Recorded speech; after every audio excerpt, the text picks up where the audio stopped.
ये एक काल्पनिक कहानी है और दिल को गहराइयों तक छू जाने वाली।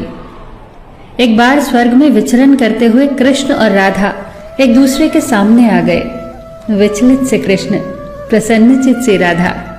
कृष्ण सकपकाए, राधा मुस्कुराई। इससे पहले कि कृष्ण कुछ कह पाते, राधा बोल उठी, कैसे हो द्वारिकाधीश। जो राधा उन्हें कान्हा कान्हा कहकर बुलाती थी, उसके मुख से द्वारिकाधीश का संबोधन कृष्ण को भीतर तक घायल कर गया। फिर भी किसी तरह अपने आप को संभाल लिया उन्होंने और बोले राधा से, मैं तुम्हारे लिए आज भी वही कान्हा हूं। तुम तो मुझे द्वारिकाधीश मत कहो। आओ बैठते हैं। कुछ मैं अपनी कहता हूं, कुछ तुम अपनी सुनाओ। सच कहूं राधा, जब जब भी तुम्हारी याद आती थी, इन आंखों से आंसुओं की बूंदें निकल आती थी।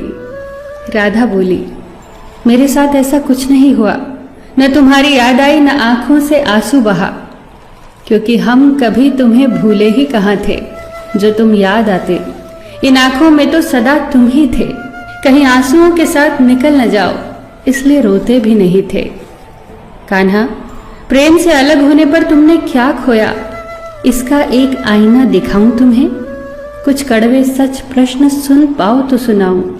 कभी सोचा है इस तरक्की में तुम कितने पिछड़ गए। यमुना के मीठे पानी से जिंदगी की शुरुआत की और समुद्र के खारे पानी तक पहुंच गए। एक उंगली पर चलने वाले सुदर्शन चक्र पर भरोसा कर लिया और 10 उंगलियों पर चलने वाली बांसुरी को भूल गए।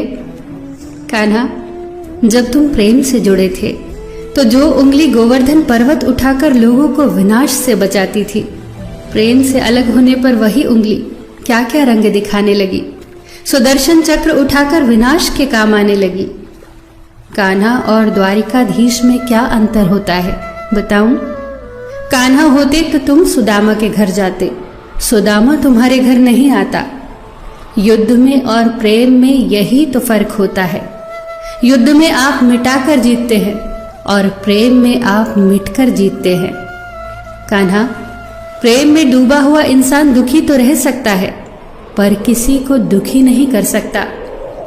आप तो कई कलाओं के स्वामी हो, स्वप्न दूरदृष्टा हो, गीता जैसे ग्रंथ के दाता हो, पर आपने ये क्या निर्णय लिया? आपने अपनी पूरी सेना कौरवों को सौंप दी और अपने आप को पांडवों के साथ कर लिया। सेना तो आपकी प्रजा थी, राजा तो पालक होता है, उसका रक्षक होता है। आप जैसे महाज्ञानी उस रथ को चला रहे थे जिस पर बैठा अर्जुन आपकी प्रजा को ही मार रहा था। अपनी प्रजा को मरते देख आप में करुणा नहीं जगी, क्योंकि आप प्रेम से शून्य हो चुके थे। आज भी धरती पर जाकर देखो, आपकी द्वारिकाधीश वाली छवि को ढूंढते रह जाओगे। हर जगह, हर मंदिर में मेरे ही साथ खड़े नजर आओगे।